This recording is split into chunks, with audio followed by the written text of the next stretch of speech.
வணக்கம் நண்பர்களே. இன்னைக்கு பார்க்க போற படம் கான் சிட்டி. இந்த ஒரு படத்தை நம்ம பார்க்கும்போது தமிழ் சினிமால இந்த வருஷத்துலயே ஒரு பெஸ்ட் படம்னா இந்த ஒரு படத்தை கண்டிப்பா சொல்லலாம். ஒரு தரமான ஒரு ஸ்கேம் படத்தை நம்ம அர்ஜுன் தாஸ் இதுல வேற லெவலில் சம்பவம் பண்ணியிருக்காப்புல. அதை பார்க்கும்போது மெயினா சொல்ல வேண்டியது ரைட்டிங். நம்ம ஹரிஷ் துரைராஜ் அவரு இந்த ஒரு படத்தோட ஒரு ரைட்டரா இருக்காப்புல. கண்டிப்பா சொல்றேன், அவருக்கு வாழ்த்து தெரிவிச்சே ஆனேன்.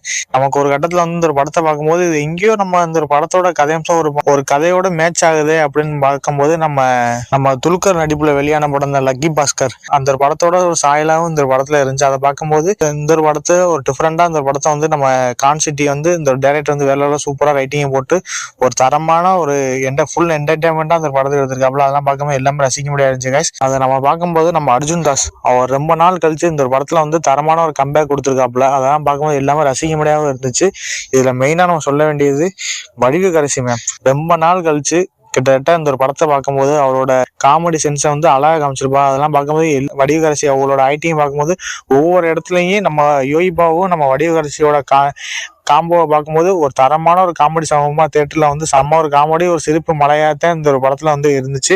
அதை பார்க்கும்போது எல்லாமே ரசிக்க முடியாது இருந்துச்சு. சரி, இந்த ஒரு படத்துல நம்ம கதையை நம்ம பார்க்கும்போது இந்த ஒரு படத்துல 3 பேரோட வாழ்க்கை கதையை காமிப்பாங்க. அதுல மெயினான கதையம்சமா நம்ம அர்ஜுன் தாஸ் அவரோட கதையம்சத்தை நம்ம பார்ப்போம் கைஸ். எப்படின்னா, நம்ம அர்ஜுன் தாஸ் ஒய்பி ஆபீஸ்ல ஒர்க் பண்ணுவாப்புல. ஒர்க் பண்றவர் கிட்டத்தட்ட ரொம்ப ஒரு கடனாளியா இருப்பாப்புல. ரொம்ப ஒரு கடனாளியான ஒரு மோசமான நிலையில அவர் லைஃப் ஒரு கட்டத்துல போயிட்டு இருக்கிற நேரத்துல அவருக்கு கிட்டத்தட்ட ஏகப்பட்ட கடன் பிரச்சனை எல்லாம் இருக்கு. அதெல்லாம் அவருக்கு தீர்க்க முடியாத அளவுக்கு தலைக்கு மேல அவருக்கு பிரச்சனை அதிகமா வந்துகிட்டே இருக்கு. அதுக்கப்புறம் நம்ம ஹீரோ இபி ஆபீஸ்ல இருந்துகிட்டு அவங்களுக்கு ஒரு கட்டத்துல ரொம்ப ஒரு போரிங்கான ஒரு லைஃப் அவரு இபி ஆபீஸ்லயும் அந்த வேலை செய்யற இடத்துலயும் அவர் ரொம்ப அவமானத்தோட வேலை பார்த்துக்கிட்டு இருக்காப்புல. வேலை பார்த்துக்கிட்டு இருக்கும்போது சரி, இதுக்கு மேல நம்ம இப்படி நேர்மையா நம்ம ஒண்ணுமே பண்ண முடியாது, நம்ம வேற மாதிரி நம்ம சம்பாதிப்போம் அப்படின்னு சொல்லிட்டு இபி ஆபீஸ்ல பணத்தை கட்டக்கூடிய ஆளுகிட்ட நம்ம ஹீரோ தெரியாம ஒரு ட்ரேடிங்ல போய் அமௌண்ட்டை போடுறாப்புல. அமௌண்ட் போடும்போது அவர் லைஃப் நல்லா போயிட்டு இருக்கு. அந்த இபி ஆபீஸ்ல யாரெல்லாம் மக்கள் ஒரு கட்டத்துல அவர் பணத்தை கொடுக்குறாப்புல, அது ஃபுல்லா பில்லுல ஏத்தாம கொள்ளாம பணத்தை ஒரு கட்டத்துல சுட்டிட்டு நம்ம அர்ஜுன் தாஸ்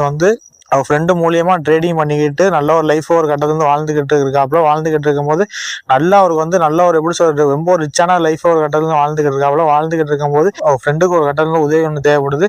அந்த உதவி என்னன்னா 10 கோடி கொடுத்தா எக்ஸ்ட்ரா ஒரு 5 கோடி கிடைக்கும்னு சொல்லிட்டு ஒரு பேராசை ஒன்று பட்டுக்கிட்டு நம்ம அர்ஜுன் தாஸ் இருக்கிற இபி ஆபீஸ்ல வரக்கூடிய மக்கள் விட்ட காசை ஃபுல்லா வாங்கி கணக்குல ஏத்தாம கொள்ளாம அவர் அந்த காசை அப்படியே அவர் ஃப்ரெண்டுகிட்ட கொடுத்துருவாப்புல. கொடுக்கும்போது எதிர்பாராத விதமா அவர் ஃப்ரெண்டு நம்ம அர்ஜுன் தாஸ்கிட்ட இருந்து அந்த 10 கோடியை வாங்கிட்டு போறாப்புல. அடுத்த நாள் ஒரு நியூஸ் ஒன்று வருது. என்ன ஒரு நியூஸ்னா, அவர் ஃப்ரெண்டு இறந்துறாப்புல. 10 கோடி ஒரு கட்டத்துல போயிடும். அதுக்கப்புறம் நம்ம ஹீரோ தலைமுறை ஆயிராப்புல. தலைமுறை ஆனதுக்கப்புறம் அதுக்கப்புறம் நம்ம ஹீரோட்ட கொடுத்த பணத்தை ஃபுல்லா அந்த மக்கள் ஒரு கட்டத்துல ஏமாற்றம் அடைஞ்சது அப்புறம் ஒவ்வொரு இபி மேனா ஒவ்வொரு வீட்டுல போய் கரண்டை ஃபுல்லா ஆஃப் பண்ணிட்டு வந்துறாங்க. அதுக்கப்புறம் இங்க உள்ள மக்கள் ஒரு கட்டத்துல அதிர்ச்சி அடைஞ்சதுக்கு அப்புறம் இது ஒரு பெரிய ஒரு ஸ்கேம் ஒண்ணு அந்த இபி ஆபீஸ்ல நடந்திருக்கு. அது யாருன்னா நம்ம அர்ஜுன் தாஸ் தான் ஃபுல்லா பண்ணிருக்காப்புல அப்படின்னு சொல்லிட்டு இபி ஆபீஸுக்குள்ள வேலை பார்க்குற ஆளுகள் ஒரு கட்டத்துல தெரிய வருது. அதுக்கப்புறம் நம்ம ஹீரோ ஒரு தலைமுறை ஆனது அப்புறம் நம்ம அர்ஜுன் தாஸ் ஒரு போலீஸ் அதிகாரியே ஒரு கட்டத்துல கைது பண்ணிடுறாரு. கைது பண்ணிக்கிட்டு இருக்கும்போது இங்க பார்த்தா நம்ம ஹீரோ தப்பிச்சு போயிடாப்புல. தப்பிச்சு போனது அப்புறம் அங்க கிட்டத்தட்ட ஒரு 3 கேரக்டர் மீட் பண்றாங்க. நம்ம அண்ணா பென் அவங்களும் நம்ம யோகிபாபு வடிவுக்கரசி 3 பேரோட சேர்ந்துக்கிட்டு நம்ம ஹீரோ கட்டத்தை தப்பிச்சிடறாங்க. 3 பேர் சேர்ந்து தப்பிச்சு ஒரு லைஃப் வாழ்ந்துகிட்டு இருக்கும்போது சரி, இந்த ஸ்கேம்ல இனிமே பண்ண மாட்டாங்கன்னு நினைச்சா அதுக்கு அடுத்து ஒரு பெரிய ட்விஸ்ட் ஒன்று வருங்க. மறுபடியும் நம்ம ஹீரோ ஒரு பெரிய ஒரு ஸ்கேம் பண்றதுக்கு வராப்புல. அது எதனால இந்த ஸ்கேம் பண்றதுக்கு வராப்புல அப்படிதாங்க இந்த படத்துல கதையா இருக்குங்க. அதை பார்க்கும்போது இந்த ஸ்கேம் பத்தி ஸ்டார்டிங்ல இருந்து எண்டு வர ஃபர்ஸ்ட் ஹாஃப்ல ஒரே ஸ்கேமா வேற லெவலில் சம்பவம் பண்றதுலாம் பார்க்கும்போது எல்லாமே ரசிக்க முடியா இருந்துச்சு. ஆனா செகண்ட் ஹாஃப் மட்டும் நம்ம கொஞ்சம் போரிங்கா போற மாதிரி இருக்கு. ஆனா போரிங்கா போனது அப்புறம் நம்ம யோகிபாவும் நம்ம வடிவுக்கரசி அவங்களோட ஆக்டிங் பார்க்கும்போது எல்லாமே தக்காளி தாறுமாறான ஒரு காமெடி சம்பவமா போட்டு வேலை சம்பவம் பண்ணிருப்பாங்க. ஸ்கேம் கடைசியில லாஸ்ட் ஒரு 20 நிமிஷம் பண்றதெல்லாம் பார்க்கும்போது எல்லாமே ரசிக்கும்படியாகவும் இருந்துச்சு, காமெடியாகவும் இருந்துச்சு.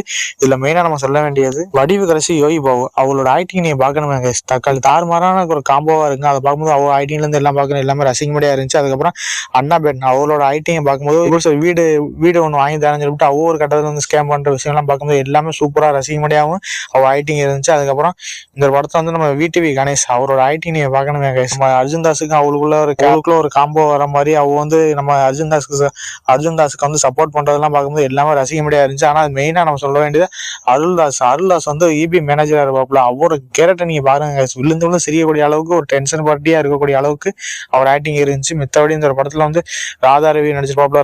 அவர் சின்ன ஒரு ரோல்ல வந்து நடிச்சு கொடுத்து சூப்பரா நடிச்சு கொடுத்து போயிருப்பாப்புல. மித்தபடி இந்த படத்துல வந்து நம்ம அர்ஜுன் தாஸ் அவரோட ஆக்டிங் தான் சில வேலையோட தக்காளி வேலையோட சம்பவம் பண்ணியிருக்காப்புல. ஒரு பெரிய ஒரு வில்லனா அடிச்சு இந்த படத்துல வந்து ஒரு சாதாரண ஒரு குடும்பஸ்தனா இருக்கிற மாதிரிலாம் அதெல்லாம் அழகா காமிச்சிருப்பா. அதெல்லாம் பார்க்குறது எல்லாமே ரசிக்க முடியாது இருந்துச்சு. மித்தபடி இந்த ஒரு படத்துல வந்து நம்ம ஷான் ரோல்டன் அவர் சின்ன ஒரு கேரக்டர் வந்து நடிச்சிருப்பாப்புல. அதை பார்க்கும்போது நமக்கு விழுந்து வந்து சிரிக்கக்கூடிய அளவுக்கு அது இருந்துச்சு. மித்தபடி நம்ம ஷான் ரோல்டன் அவரோட மியூசிக்ல இருந்து எல்லாம் பார்க்கறதுக்கு தரமா கொடுத்துருக்காப்புல.